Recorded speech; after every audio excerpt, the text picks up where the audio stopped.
You're kidding, right? Morgan gave Archer a thumbs up as she showed him the outfit that was in her hands. His eyes twitched at the butler outfit that was given to him, staring at Morgan with a look of hope, saying not to do this to him, my queen. Must I really wear this? It will look great, my familiar. Morgan said to Archer, but there it is again, showing him the set of command seals.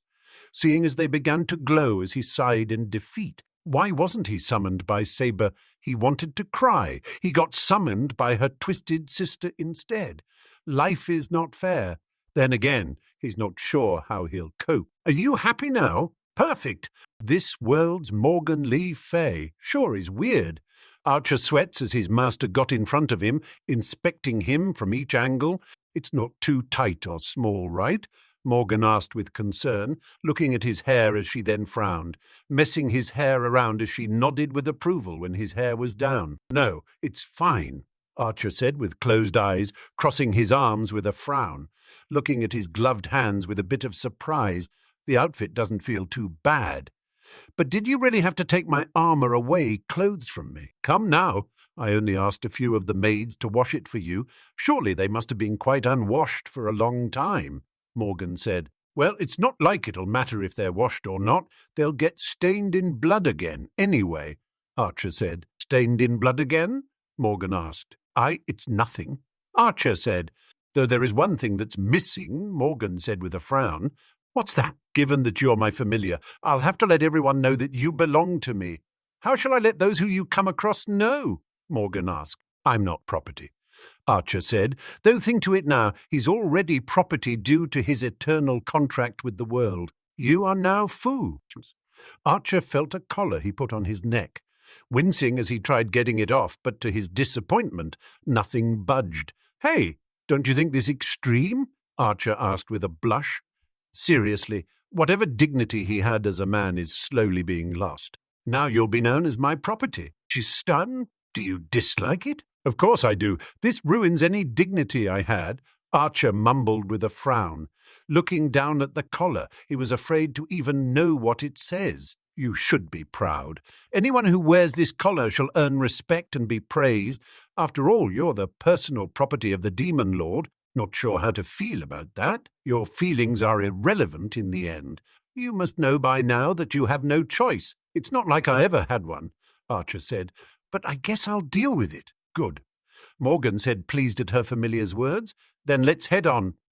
Where to, my queen? A meeting with the fairy knights of the round.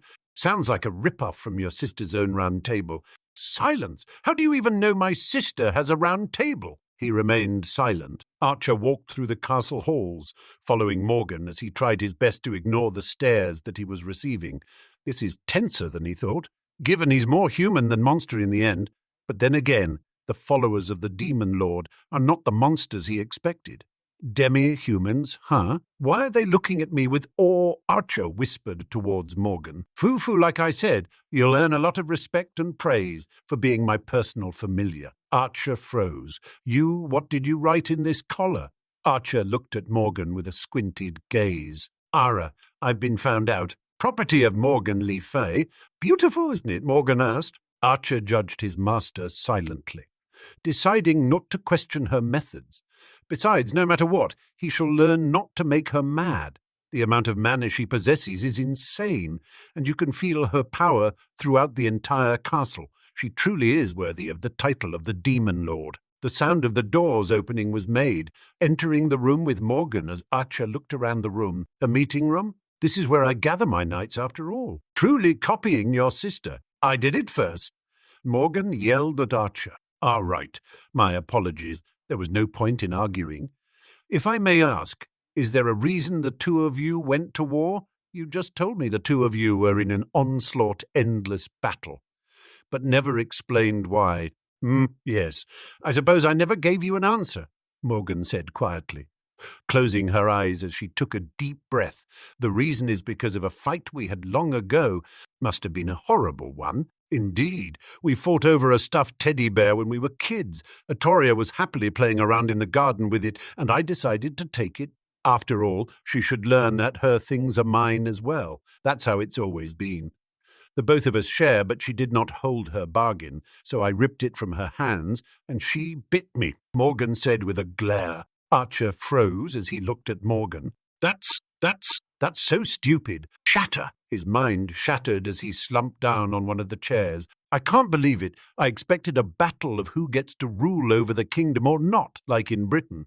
A battle of a jealous witch wanting to become the heir to the throne, yet all I got was a stupid sibling fight where both could easily solve things without destroying the planet to occur in the future." Archer mumbled as he held his head with both hands. "What are you blabbering about now?" Morgan asked, looking at her familiar with a raised brow. "So stupid, so stupid, so stupid." Archer continued to mumble, sweating as he realized that the world here is getting destroyed because of a stupid stuffed toy. "Can maybe the two of you not talk over?" "No." Archer sighed as he calmed down. This is all too much for him. "The fate of the world is in the hand of two people, throwing tantrums. Ah, Baopan Sith, Melusine Bargist. Glad to see the three of you finally arrived. Majesty's orders, we arrived as soon as we could." "Melusine," the petite small girl said. Her eyes were covered by a face mask, silver hair as she stood. Her aura gives off a cold and deadly feeling. As if not to underestimate her, one move from her and you'll be gone. What Archer noticed, though, was that she was small. "A new mission, Your Highness?" Bargist asked. Archer could only stare at the tall woman, muscular like an Amazoness or more, with that blonde hair of hers and those different-coloured eyes. Yet at the same time, he can't help but feel small in comparison towards her.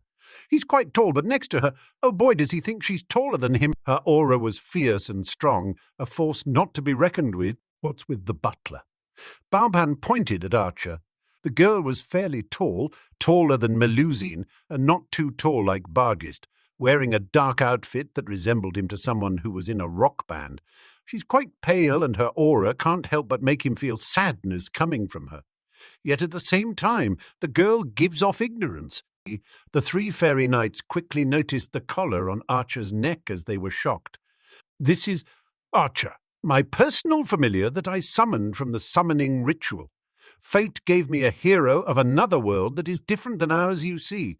Baoban, given that you're my daughter, you can use him as you please as well." "That's your daughter?" Archer asked, though he remained quiet now that he thinks about it.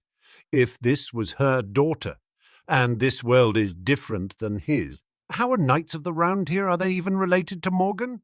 Gareth? Gawain?